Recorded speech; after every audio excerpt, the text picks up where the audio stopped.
Hyperbola पढ़ तो लिया है लेकिन still clueless how to go further, कैसे इस टॉपिक को मास्टर कर रहे हो, कैसे इसकी प्रॉब्लम सॉल्विंग पे काबू पाएं.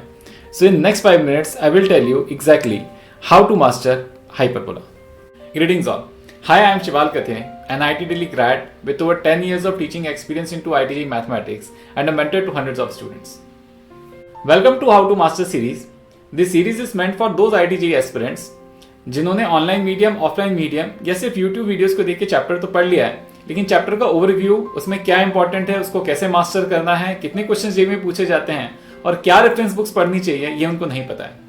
So we start with first connecting all the concepts, all the ideas using a mind map.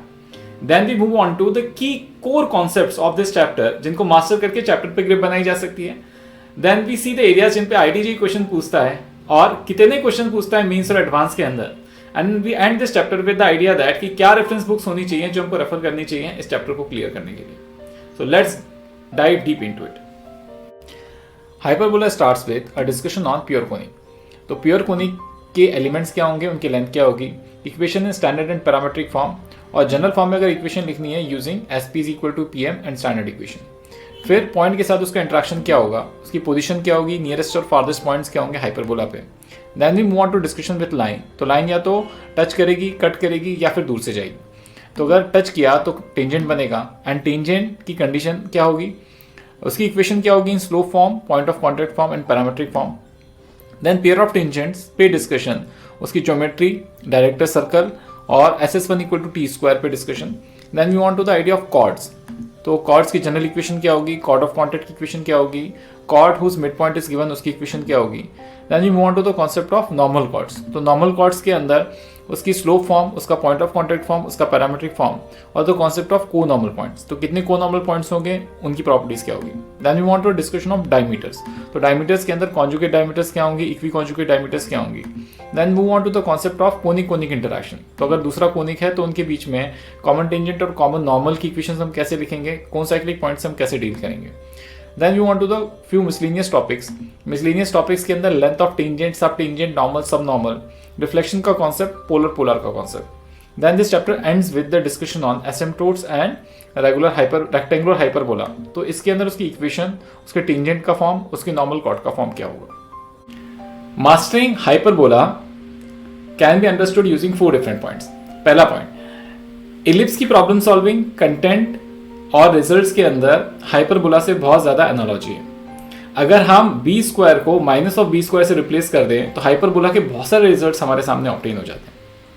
Second important point is the content of this topic. अगर कंटेंट ऑफ द टॉपिक देखेंगे आप तो maximum content ellipse जैसा ही है. That is nothing but we study pure conic पहले, फिर the interaction with the point, then the interaction with the line, then the interaction with another conics.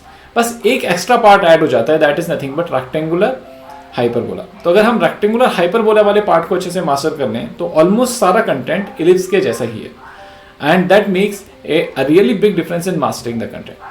The third important point is how to master the problem solving part. तो the problem solving again is exactly similar to ellipse, लेकिन कुछ छोटी छोटी बातों का हमें ध्यान रखना चाहिए. जैसे ज्योमेट्री के अंदर डिफरेंस आ जाएगा, इसके अंदर थोड़ी ज्योमेट्रिकल सिमेट्री नहीं बन पाती उस तरह से जैसे कि हम इलिप्स के अंदर देखते हैं, तो वो ज्योमेट्रिकल डिफरेंसेस आएंगे थोड़े से. But the basic idea that first technique writing equations and solving them, second technique using the results to obtain the answer, and the third technique using the geometry is still remains same. The next point is what is important from exam point of view. तो अगर हम देखें mains का सवाल generally tangent से normals तक ही आता है और उसके बाद का सारा जो पोर्शन है वो एडवांस के लिए बहुत इंपॉर्टेंट है. स्पेशली एडवांस के अंदर conic conic interaction and rectangular hyperbola से काफी क्वेश्चंस पूछे गए. तो ये एरियाज को अगर आप बहुत अच्छे से प्रिपेयर कर लेते हैं तो you are ready to take on the exam. The important concepts जिन पे कि जनरली एग्जाम्स में क्वेश्चन पूछे गए, they are nothing but tangents, normals and properties, conormal points and conic conic interaction and rectangular hyperbola. हम देखें तो JEE ने मेंस में लगभग एक क्वेश्चन, एडवांस में लगभग एक question over the years in topics के अंदर पूछा है. The reference book for coordinate geometry are basically SL Looney for coordinate geometry and Cengage for coordinate geometry. Now why these two books? Reason is very simple. अगर आपको कोई भी चीज theoretical refer करनी है तो SL Looney से अच्छी बुक नहीं है, और अगर प्रॉब्लम प्रैक्टिस करनी है तो Cengage is more than enough. अगर इसमें जितने प्रॉब्लम्स दे रखे हैं उसको आप ढंग से प्रैक्टिस कर लेते हैं तो it will take you to places. So at Pragbeat we have developed this free video resource, a curated content from YouTube YouTube पे बहुत सारे लेक्चर्स हैं, कई तरह के लेक्चर्स हैं, लेकिन किसमें सफिशिएंट कंटेंट है और प्रेजेंट करने का तरीका अच्छा है, उसके क्यूरेटेड कंटेंट आपको www.pragvi.com पे मिल जाएगा। आप वहाँ से जाके रेफर करके इसे सेल्फ स्टडी करके भी ये टॉपिक प्रिपेयर कर सकते हैं। इफ़ यू स्टिल थिंक कि आपके पास और बहुत सारे सवाल हैं जिनको आपको पूछना है, जिनको आपको डिस्कस करना है, और बहुत बारीक बारीक क्वेश्चंस आप पूछना चाहते हैं टीचर से, so book a free 1-on-1 doubt session or mentorship session at www.pragvi.com and get connected with us. The first session is completely free for you guys. Thank you.